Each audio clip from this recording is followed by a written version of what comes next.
Upon examining your footprints, when you look for the weight-bearing parts of the foot, you get to see something like this.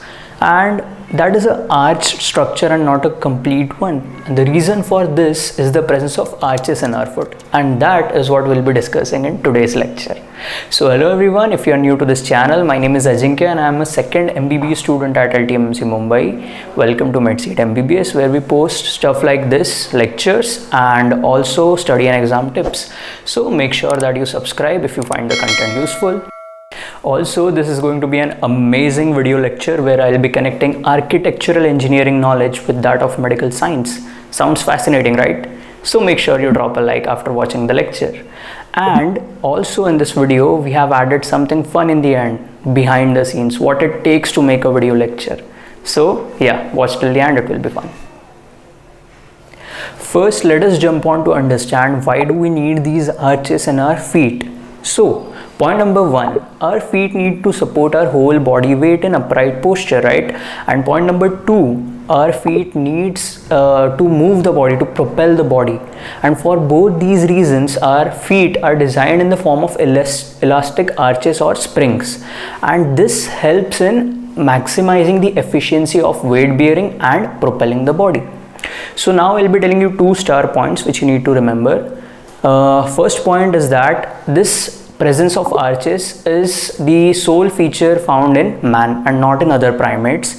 And second point is that these arches are masked in infants. Infant में ये arches हमें दिखते नहीं हैं पूरी तरीके से. Why? Because of presence of fat. So ये दो points हैं which we need to remember. So now let us understand the functions of these arches in our feet. ये हमें किस तरीके से मदद करते हैं अब ये समझ लेते हैं. So first point is the distribution of body weight. Arches present in our feet, they help in efficiently distributing our body weight to the ground. जब भी हम straight posture में खड़े होते हैं तो जो lateral arches होती है, mainly जो lateral arches होती है, they are responsible for the distribution of body weight. Second point है locomotion. So ये arches हमें propel करने में मदद करती है. जब भी body आगे जा रही है, jump करने में, run करने में, सभी तरीके के actions में जब भी body को हम propel कर रहे हैं तो उसमें arches हमें बहुत मदद करती है. Point number 3 is that they help us in protecting the soft tissues which are present in the sole. Sole में जितना भी soft tissue present है तो वो ground के against जब भी वो press होता है तो उसका protection करने के लिए responsible होते हैं ये arches. Point number 4 is shock absorption. So whenever you are jumping, these arches of foot are going to help your feet from the damage which may be caused while you are jumping. So ये shock absorption का काम करते हैं, ये absorb कर लेते हैं जितना भी shock जब भी आप jump करते हैं उस टाइम पे. Classification of arches. तो हमारे feet में majorly 4 type of arches present होते हैं. दो longitudinal arches which will be parallel to the feet. Feet को ये parallel run करेंगे और दो transverse arches which would be perpendicular to the feet. ठीक है. तो दो ट्रांसवर्स आर्चेस जो होता है, एक आगे एक पीछे, वो होगी एंटीरियर ट्रांसवर्स आर्च और पोस्टीरियर ट्रांसवर्स आर्च. और दो जो पैरेलल रहेंगे टू द फीट वो रहेंगे एक मीडियल लॉन्जिट्यूडनल आर्च और एक lateral longitudinal arch. Now is the point जब हम आर्किटेक्चरल नॉलेज को थोड़ा सा उसको जब हम रिलेट करेंगे हमारे इस टॉपिक से. तो एक बार आपको ये कंसेप्ट अगर अच्छे से समझ गया तो आप आर्चेस को कभी भूलेंगे ही नहीं, उसका बेसिक आपको हमेशा याद रहेगा.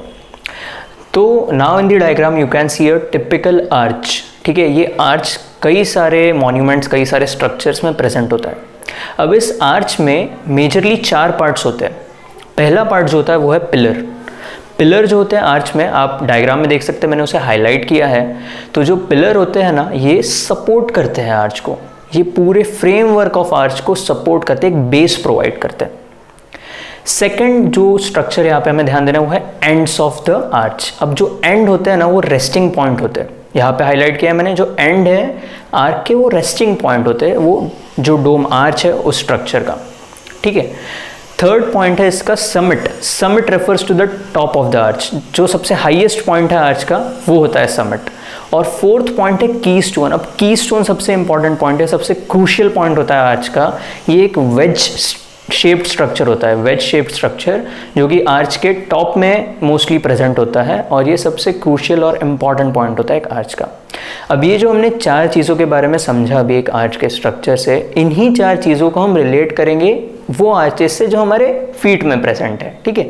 तो जब भी हम आगे एक आर्च पढ़ेंगे तो उन सब में हम इन्हीं स्ट्रक्चर्स को समझेंगे, एक पिलर को, एंड्स को, समिट को और की स्टोन को। और इन्हीं स्ट्रक्चर से जब आप रिलेट करेंगे तो आपको आसानी से ये टॉपिक बहुत अच्छे से याद हो जाएगा। So now let's move on to our first arch, the medial longitudinal arch. Medial longitudinal arch. This is higher and more mobile as compared to the lateral longitudinal arch, ठीक है, and it is made up of more bones and more joints अगर हम इसे lateral longitudinal arch से compare करते हैं तो।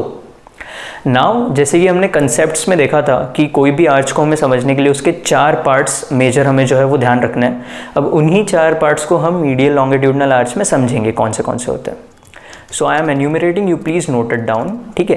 पहला जो पॉइंट जो हमें देखना है वो है पिलर्स।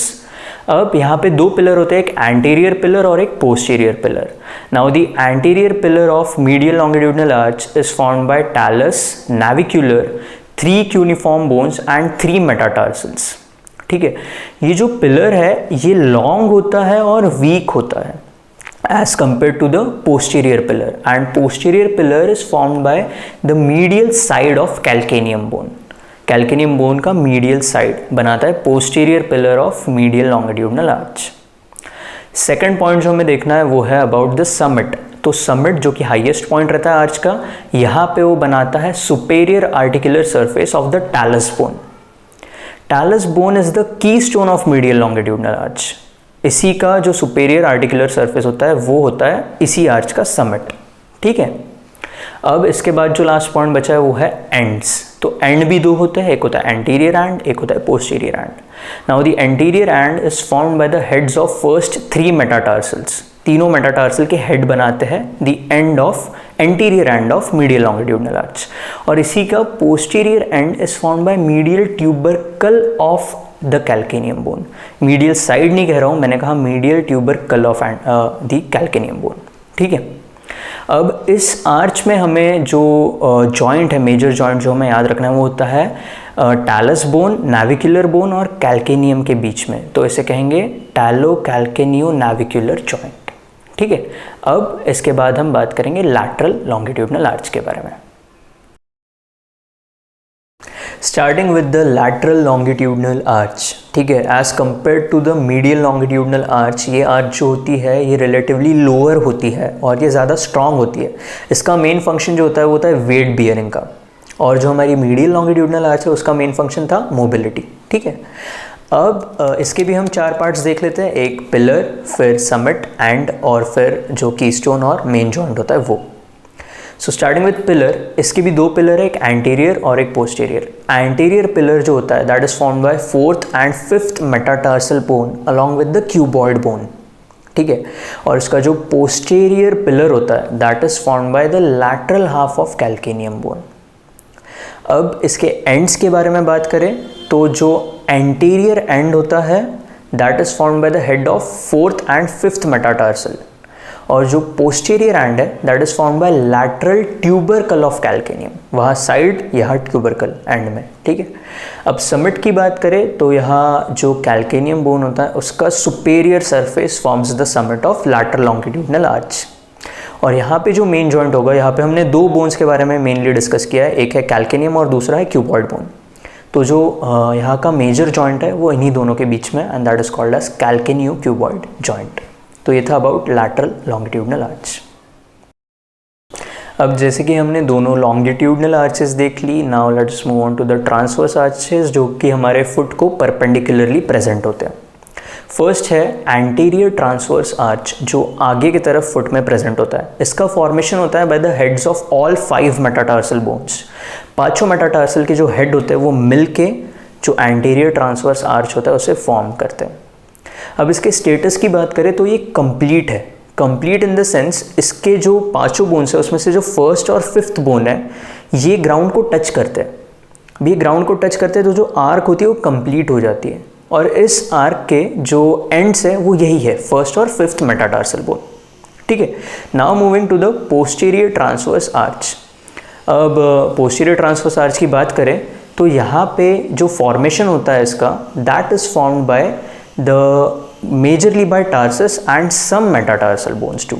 मेजर जो इसका फॉर्मेशन होता है टार्सस बोन से होता है, ठीक है। अब इसके स्टेटस की बात करें ना तो ये इनकम्प्लीट होता है। इनकम्प्लीट क्यों होता है? क्योंकि इसका जो लैटरल एंड होता है only that touches the ground, और जब दोनों फीट के लैटरल एंड को हम मिला देते हैं तो एक हाफ डोम जैसा स्ट्रक्चर हमें दिखाई देता है, ठीक है। So this was all about the arches of foot present in are feet, जो हमने अभी देखा पूरा अच्छे से लेक्चर। यहाँ पे हमने फंक्शंस के बारे में बात की, जो medial longitudinal arch, lateral longitudinal arch और दोनों ट्रांसवर्स आर्चेस को डिटेल में पढ़ा। अब इसी वीडियो लेक्चर के सेकेंड पार्ट में आप देखेंगे about the factors which are responsible for maintenance of arches and also about the clinical anatomy of these arches, ठीक है।